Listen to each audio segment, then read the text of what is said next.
आज मेरा जादुई आईना पूरी तरह बनकर तैयार हो चुका है। अब मैं पूरी दुनिया पर राज करूंगा, लेकिन उससे पहले मैं उस अच्छी जादूगरनी को बंदी बनाऊंगा। तुम चिंता मत करो बेटा, सब कुछ ठीक हो जाएगा। अरे ओ जादूगरनी, आजकल तुम्हारे भलाई के चर्चे तो पूरे राज्य में हो रहे हैं। थोड़ा सा हमारा भी भला कर दो। अरे दुष्ट जादूगर, तू फिर से आ गया। आज तो मेरे हाथों से नहीं बच पाएगा। जादूगरनी तुरंत अपने जादुई छड़ी से उसके ऊपर वार करती है, लेकिन जादूगर अपना आईना सामने कर देता है तो वह अच्छी जादूगरनी उसी आईने के अंदर चली जाती है। ओ दुष्ट जादूगर, मुझे यहाँ से बाहर निकाल। मेरी अच्छी जादूगरनी, अब इसी आईने में सड़ती रहो पूरी जिंदगी। अब तो मैंने इस जादूगरनी को कैद कर लिया है। चलो अब महाराज को बंदी बनाता हूँ और खुद इस राज्य का राजा बन जाता हूँ।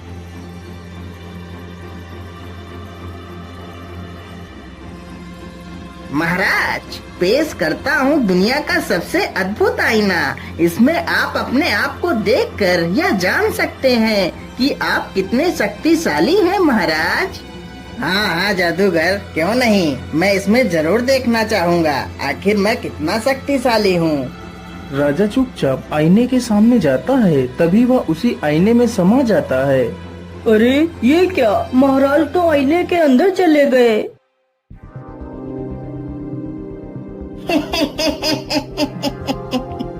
ध्यान से सुनो मेरे दरबारियों, आज से तुम्हारा राजा मैं हूँ। अरे दुष्ट जादूगर, हम तुझे जिंदा नहीं छोड़ेंगे।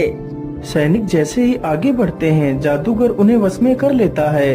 राज्य सभा में जितने भी लोग थे उन सभी को वह जादूगर अपने वश में कर लेता है।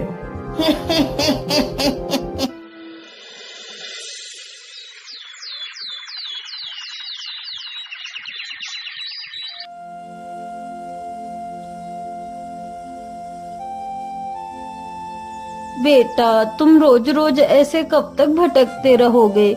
मेरी मानो तो तुम्हें महाराज के पास जाना चाहिए। वह तुम्हें जरूर किसी नौकरी पर रख लेंगे। वह बहुत दयालु हैं। हाँ माँ, आप बिल्कुल ठीक कहती हो। आज मैं महाराज के पास ही चला जाता हूँ। इतना सोचकर रमेश एक पोटली में खाना बांधता है और राजा से मिलने के लिए निकल पड़ता है।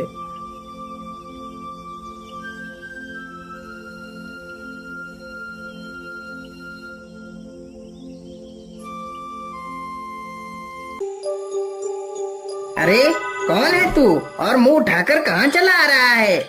मेरा नाम रमेश है और मैं महाराज से मिलने के लिए आया हूँ। महाराज से मिलने? लेकिन उनसे मिलने के लिए तो तुम्हें इस आईने के अंदर जाना पड़ेगा। लेकिन मैं कुछ समझा नहीं, आप क्या कहना चाहते हैं? मैं यही कहना चाहता हूँ कि मैंने तुम्हारे महाराज को बंदी बना लिया है और अब मैं खुद इस राज्य का राजा बन गया हूँ। वैसे तो मैं एक जादूगर हूँ। अरे दुष्ट जादूगर, तू मेरे महाराज को छोड़ दे, नहीं तो मैं तुझे जिंदा नहीं छोड़ूंगा। बेचारा रमेश जैसे ही उस पर प्रहार करने के लिए आगे बढ़ता है, तभी वह जादूगर तुरंत ही अपने आईने को रमेश के सामने कर देता है तो रमेश भी उसी आईने में समा जाता है। अरे ये मैं कौन सी दुनिया में आ गया? लेकिन यहाँ पर तो कोई भी नहीं दिखाई दे रहा है। आखिर महाराज कहाँ पर हो सकते हैं? चलो सीधे ही चलता हूँ।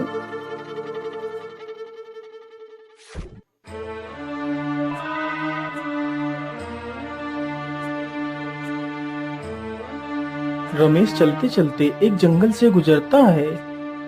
ओफो, चलो जाओ यहाँ से। अब तुम दोनों बड़े हो चुके हो। अब तुम दोनों को हम खाना नहीं खिला सकते, इसलिए तुम दोनों को खाना ढूंढकर खुद खाना चाहिए। लेकिन पिताजी, अभी तो हम खाना ढूंढ नहीं सकते। कुछ दिनों के लिए हमें और रुक जाने दीजिए। लेकिन कौवा जान चुका था कि उसके दोनों बच्चे अब खुद पर निर्भर होने के काबिल हो चुके हैं, इसलिए कौवा अब उन दोनों बच्चों को अपने ऊपर निर्भर नहीं रखना चाहता था। इसलिए कौवा उन दोनों को भगा रहा था। कौवे की ये सारी करतूतें रमेश नीचे खड़े होकर सुन रहा था। अरे ये कौवा तो अपने बच्चों को खाना देने से मना कर रहा है, इसे ऐसा नहीं करना चाहिए। चलो भागो तुम दोनों यहाँ से, नहीं तो मैं तुम दोनों को चोंच मार मार कर भगाऊंगा। अच्छा ठीक है पिताजी, हम दोनों यहाँ से चले जाते हैं। इतना कहकर दोनों बच्चे पेड़ से नीचे उतरकर वहीं बैठ जाते हैं। अरे बच्चों, तुम परेशान मत हो, मैं तुम्हें अपना खाना दे देता हूँ। इतना कहकर रमेश अपनी पोटली से 2 रोटियां निकालकर उन दोनों बच्चों के सामने रख देता है। हे नेक दिल इंसान, हम तुम्हारा ये एहसान कभी नहीं भूलेंगे। इतना सुनकर रमेश आगे बढ़ता है, तभी अचानक से काले बादल छा जाते हैं और जोर जोर से हवाएं चलने लगती हैं। अरे ये क्या, अचानक से इतने काले बादल कहाँ से आ गए? मुझे लगता है अब तो जोर की बारिश आने वाली है।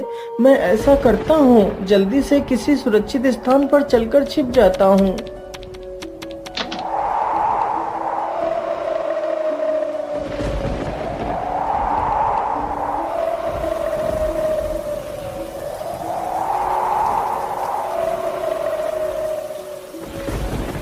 अरे उधर तो एक झोपड़ी है, चलो जल्दी से उस झोपड़ी में चलकर छिप जाता हूँ।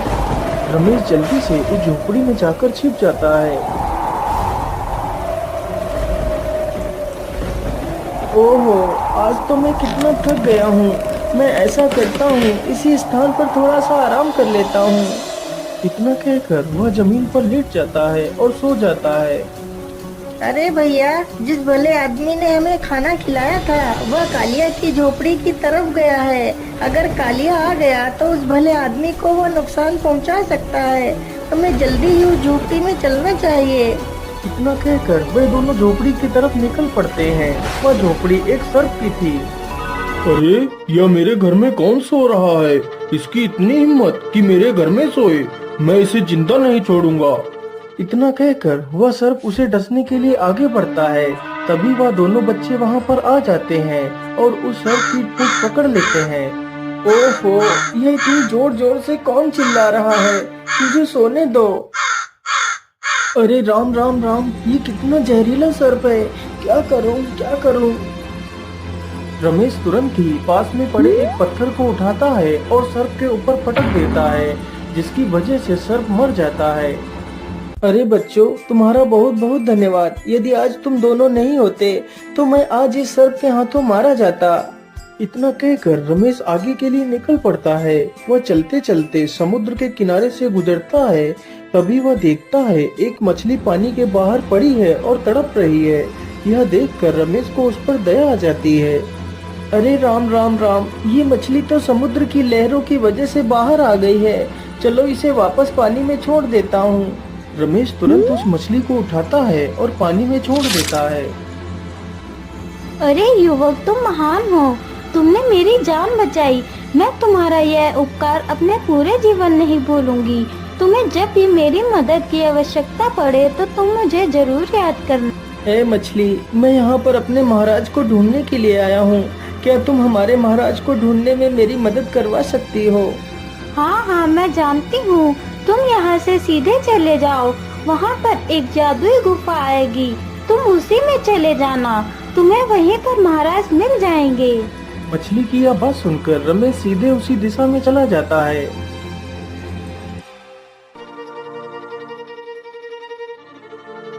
मुझे लगता है यह वही गुफा है जिसकी बात वह मछली कर रही थी। चलो इसके अंदर चलता हूँ। रमेश गुफा के अंदर चला जाता है तो देखता है गुफा में कई सारे लोग बंदी हैं, जिसमें वह अच्छी जादूगरनी भी शामिल थी। महाराज, आप तो इस पिंजरे में बंद हैं, मैं आपको यहाँ से कैसे आजाद कराऊं? अरे बेटा, इस पिंजरे से आजाद भी हो गए तो क्या, इस आईने से बाहर कैसे निकल पाएंगे? लेकिन आप कौन हो? मैं एक जादूगरनी हूँ। मुझे उस जादूगर ने धोखे से बंदी बना लिया है। हे जादूगरनी, क्या यहाँ से बाहर निकलने का कोई मार्ग नहीं है? बेटा, यहाँ से बाहर निकलने का बस एक ही रास्ता है।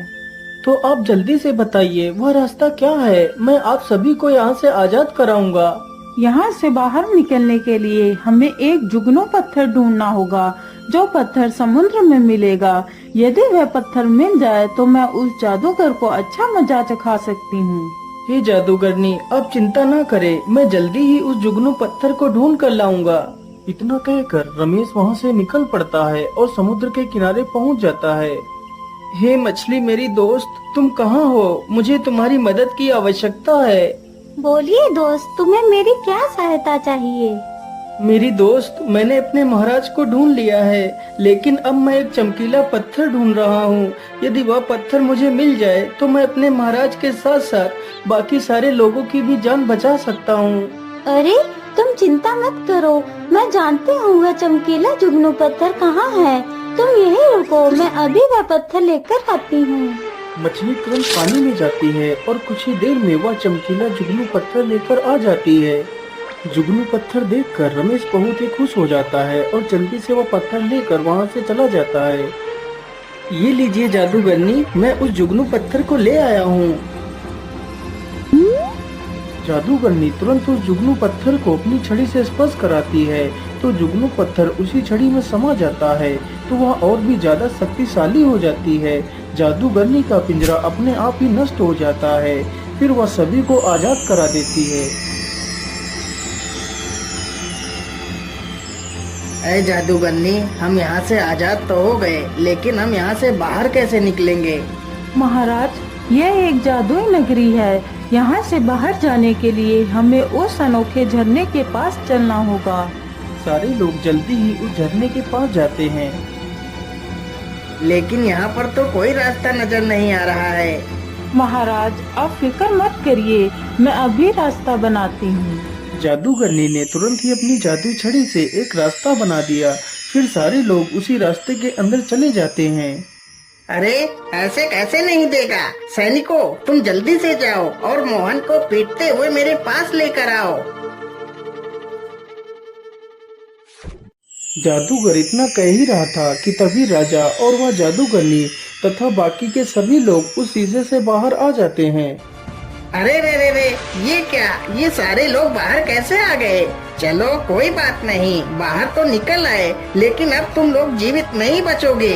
जादूगर तुरंत अपनी जादू छड़ी से उन सब पर अपना वार करता है, लेकिन तभी वह जादूगरनी उसके वार को रोक लेती है। अरे मूर्ख जादूगरनी, तू मेरे रास्ते से हट जा। मेरा तुझसे कुछ भी लेना देना नहीं है। यदि तू मेरे रास्ते से नहीं हटी तो मैं तुझे खत्म कर दूंगा। जादूगरनी ने तुरंत अपना वार किया तो वह दुष्ट जादूगर एक तोता बन जाता है और एक पिंजरे में कैद हो जाता है। महाराज, अब ये दुष्ट जादूगर आपको कभी भी परेशान नहीं कर पाएगा। हे जादूगरनी, तुम्हारा बहुत बहुत धन्यवाद। मैं तुम्हारे इस उपकार को कभी नहीं भूलूंगा। इतना सुनकर वह जादूगरनी उस तोते के पिंजरे को उठाती है और वहाँ से चली जाती है।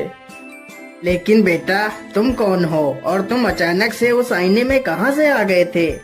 महाराज, मेरा नाम रमेश है और मैं आपके राज्य में ही रहता हूँ। फिर रमेश अपनी सारी कहानी राजा को सुनाता है। अरे रमेश, तुम बहुत ही बहादुर हो। मैं तुमसे बहुत प्रसन्न हुआ। यदि तुम अपनी बहादुरी नहीं दिखाते तो हम कभी भी उस कैद से आजाद नहीं हो पाते। इसलिए आज से तुम मेरे विशेष अंगरक्षक हो। उसी दिन से रमेश राजा का विशेष अंगरक्षक बन जाता है।